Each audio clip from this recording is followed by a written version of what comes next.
Good morning, dear students. Good morning, sir. Hope you are all doing well. Yes, sir.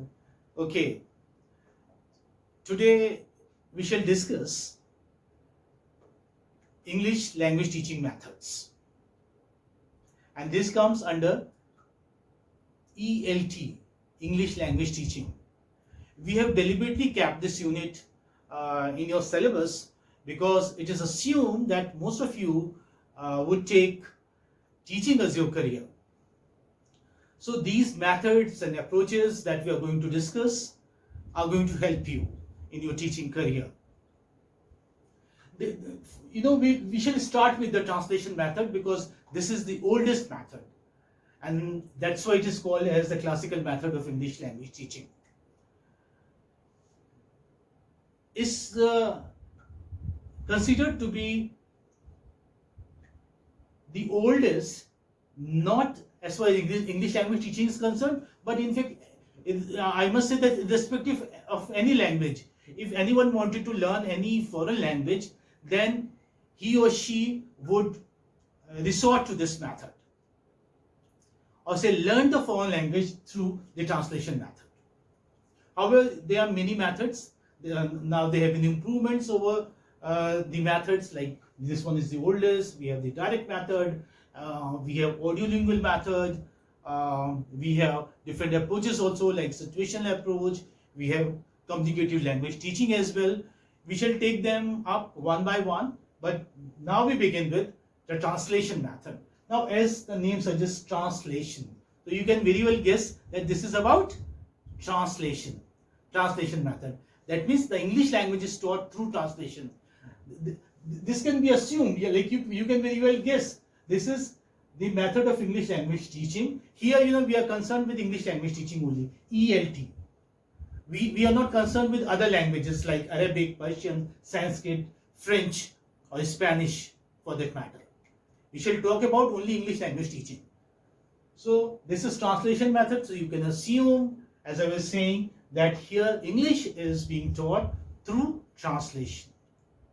And while I'm talking about translation, then I'm taking North India there, in fact, there in my mind, where Hindi is spoken as the mother tongue, where Hindi is or happens to be the mother tongue of the people here in North Indian states like MP, UP, Rajasthan, Haryana, and all.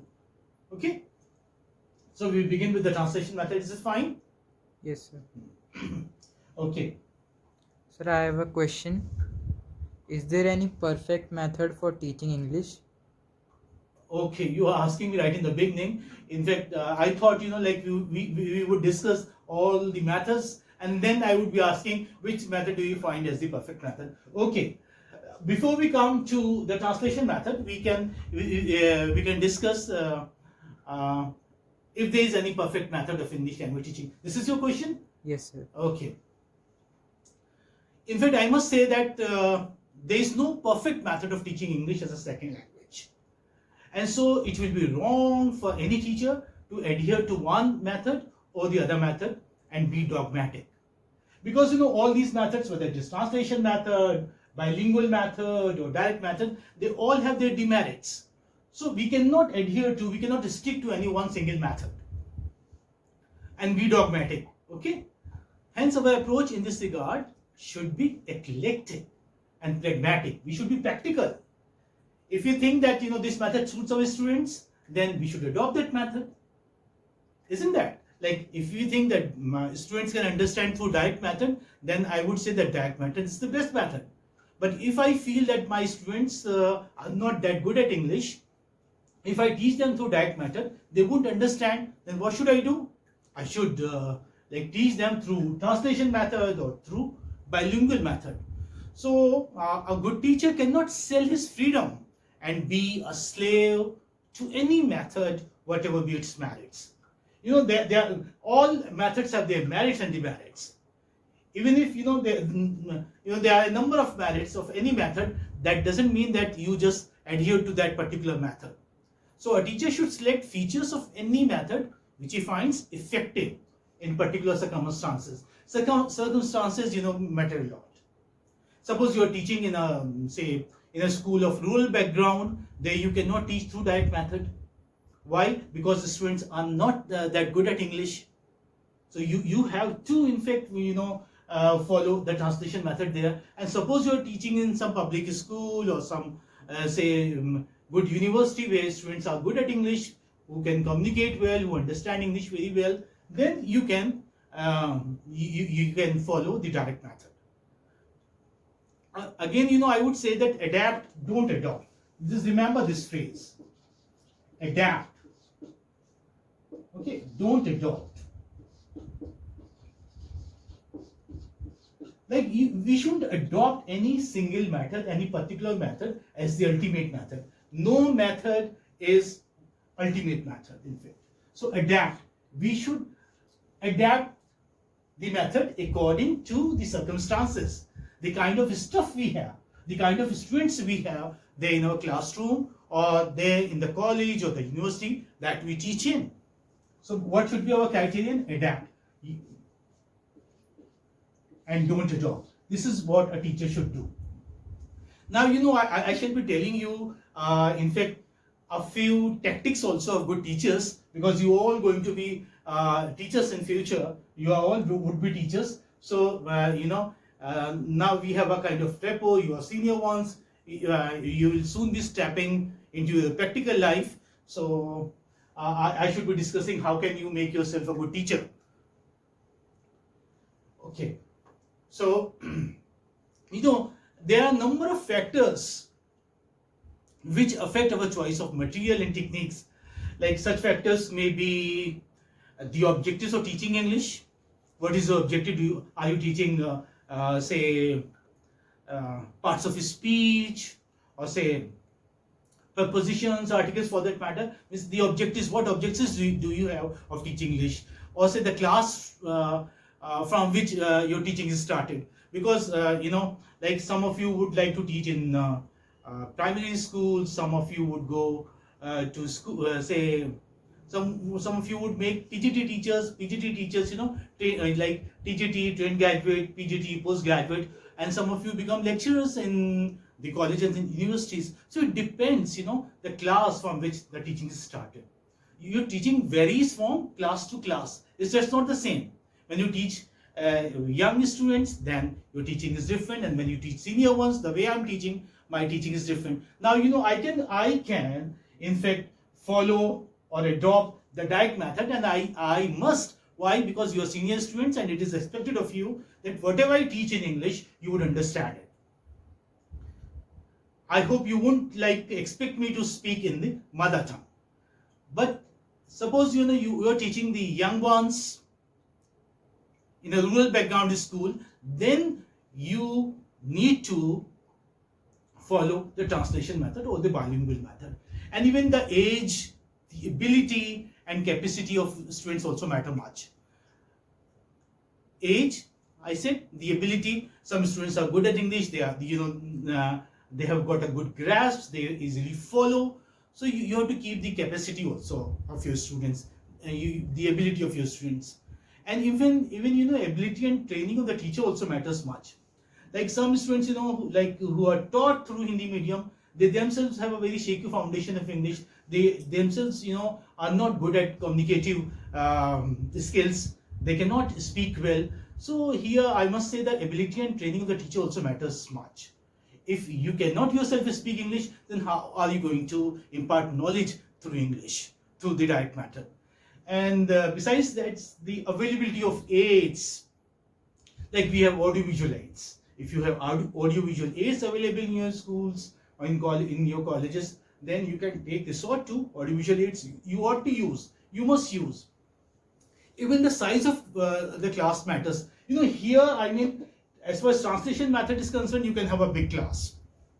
Okay, the students can understand. But if suppose you are teaching through direct method, then and the class happens to be a very big, I don't think this method, the direct method, is going to be successful. So there you may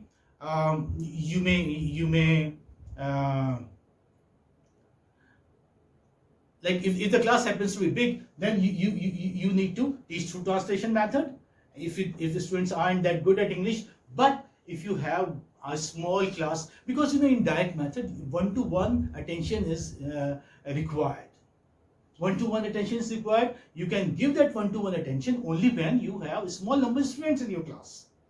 Okay, a small number of students. Say a class consists of say 25 to 30 students or 40 students at the most. If they are beyond this range, then it is difficult to handle the direct approach or direct method of language teaching. And even the location of the school, I must say, matters a lot. Like whether the school is located in a rural area or say in the urban one. Suppose if it is in the urban one, then the students happen to know English. Why? Because they come from educated families. English is spoken at their homes, so they know English. But if they come from the rural background and your school is situated in the rural area, the location is rural, the people around are rural, okay, agricultural based population is there, then like you won't find English speaking people over there. They might not be that good at English. English might be alien to them. Okay, so there you ought to teach through the translation method. I hope I am able to answer your question. Your question was like, which method do you think is the best method? So I am trying to say no method is in fact the perfect method. No method is in fact the ultimate method.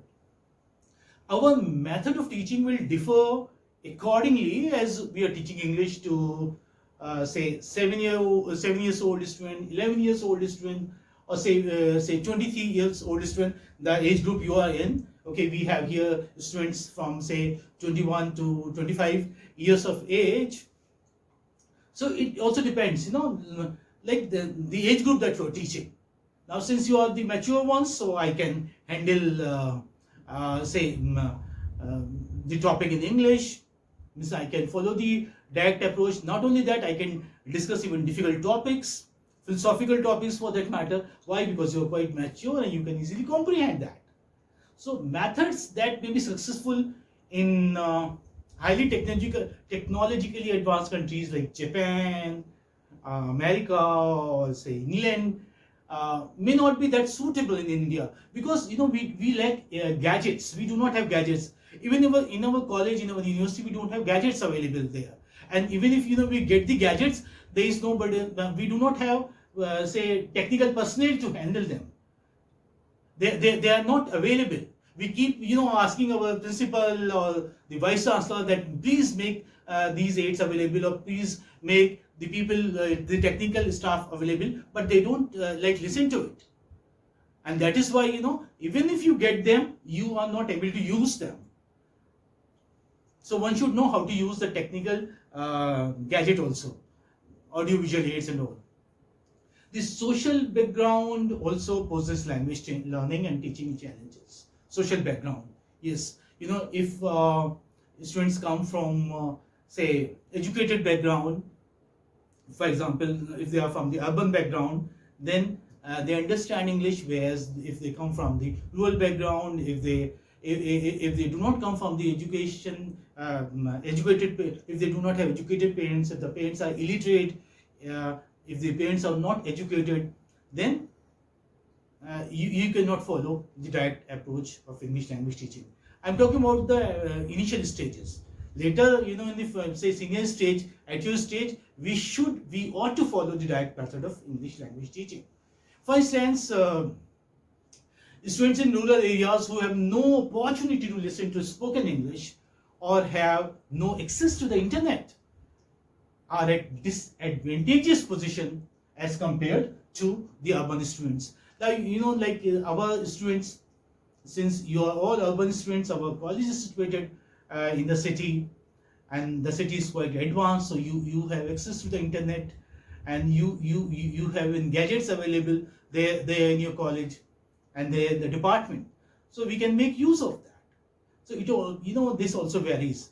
So you will have to keep the circumstances, you will have to keep the school, you will have to keep the location in your mind before choosing any method. Again, I would say that there is no perfect method of teaching English. In fact, we strive and continue to strive to evolve a perfect pedagogical method on scientific evidence. However, we have not yet been able to say claim any specific method of teaching as the perfect, scientifically based and ultimate method of language teaching. Okay, like we couldn't evolve in so many years. Like no linguist can claim that, well, this method is the ultimate method. Follow this method, and if you're following this method, your students are going to learn English very well. No, we couldn't evolve.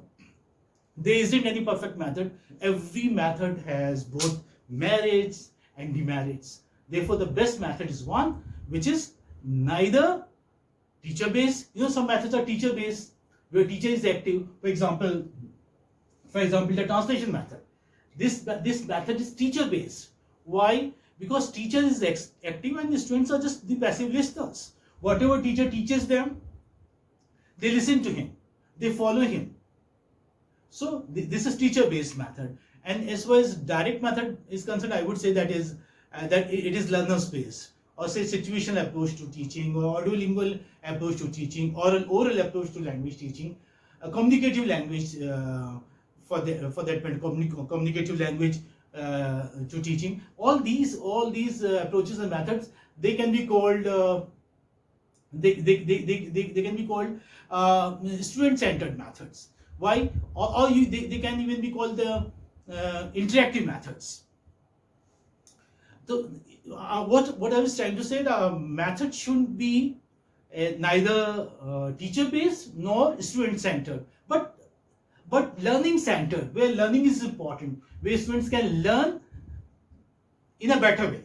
So it should be learning centered. It should neither be teacher centered nor student centered, but it should be learning centered, exploiting the best of available resources, means whatever resources that you have.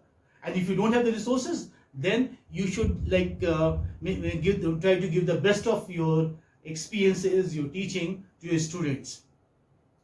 So how, if you are a good teacher, then you can even do well, give the best of yourself, even in limited resources, right? Making maximum use of your imagination in guiding and captivating attention of the students through the learning process. The teacher, in fact, the teachers have to be flexible enough to adapt to various factors, especially the quality of students they have. Because, in every school and in every college, we do not have the same quality of students. Okay? The quality of students vary. Isn't that? Yes. Okay, this is dropped, so you may change it. Yeah. So, quality of students vary. So we cannot adhere to any single method. We have to adopt, don't adapt. We have to adapt, don't adopt. Again, I would say. So, in fact, we were going to begin the translation method. Since you asked me a question that is there any perfect method of English language teaching? So I was trying to tell you, no, my dear students, there isn't any perfect method of English language teaching. You have to select yourself. Your approach has to be eclectic. You have to be pragmatic. And that's why I said adapt and don't adopt. If you think that translation is useful, then teach through translation method. If you think that your students can understand through the direct method, then teach through the direct method. I hope this is clear to you, the answer you have got. Yes, sir. So what is the take-home line here? The take-home line is that there isn't any perfect method of teaching. And that is why your approach has to be eclectic. Your approach has to be pragmatic. Pragmatic, we already done pragmatics. Now, here I am using the English language word pragmatic. What does it mean? Practical. Okay? Practical. So your approach has to be practical. The pragmatic approach.